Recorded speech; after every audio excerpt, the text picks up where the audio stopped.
सुशांत सिंह के पिता के सिंह ने रिया चक्रवर्ती के खिलाफ पटना में एफआईआर दर्ज करवाई कि कैसे उन्होंने उनके बेटे का इस्तेमाल किया, जिसके बाद अब रिया चक्रवर्ती ने बिहार में केस से की सुनवाई से बचने के लिए सुप्रीम कोर्ट में दलील दी है कि उनका जो केस है वो बिहार में नहीं लड़ा जाए, क्योंकि बिहार में जो पुलिस है ट्रांसपेरेंसी से काम नहीं करेगी और उनके खिलाफ पक्षपात वाला व्यवहार होगा बिहार में। इसीलिए वो चाहती है कि उनका जो ये केस है वो बिहार से मुंबई ट्रांसफ़र कर दिया जाए और उनको लड़ने के लिए एक फेयर मौका दिया जाए।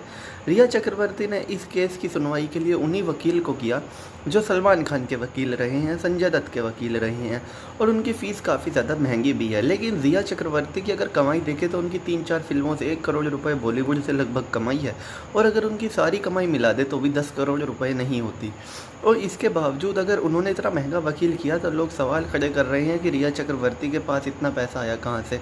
अब जाहिर सी बात है, सुशांत सिंह राजपूत के पिता भी कहते रहे हैं कि लगभग 15 करोड़ रुपए सुशांत सिंह राजपूत के अकाउंट से रिया चक्रवर्ती को ट्रांसफ़र हुआ और वो उनका क्रेडिट कार्ड इस्तेमाल कर रही थी। सुशांत सिंह राजपूत की बैंक स्टेटमेंट दिखाई जिसमें साफ दिख रहा है कि कैसे रिया चक्रवर्ती सुशांत सिंह राजपूत के क्रेडिट कार्ड से शॉपिंग करती थी।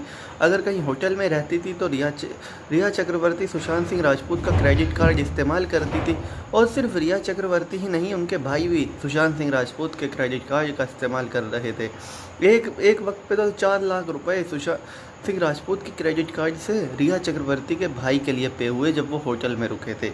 तो इसी तरह से इन सब चीज़ों से बचने के लिए रिया चक्रवर्ती ने सुप्रीम कोर्ट में दलील दी कि उनका केस किसी भी तरह से मुंबई ट्रांसफ़र किया जाए, और उनकी जो ये तलब थी मुंबई में केस ट्रांसफ़र करने की, वो लोगों की समझ में नहीं आ रही, क्योंकि पुलिस तो पुलिस की तरह ही काम करेगी, चाहे बिहार पुलिस हो चाहे मुंबई पुलिस। लेकिन लोग मुंबई पुलिस पर शुरू से ही फाउल प्ले का इल्ज़ाम लगाते रहे हैं और कहते रहे हैं कि मुंबई पुलिस ने कहीं ना कहीं तो कुछ चूक की है कि सुशांत सिंह राजपूत, जिनकी सुसाइड भी एक हत्या की तरह है क्योंकि उनको सुसाइड के लिए उकसाया गया, वो ऐसे शख्स थे ही नहीं कि वो सुसाइड कर सके।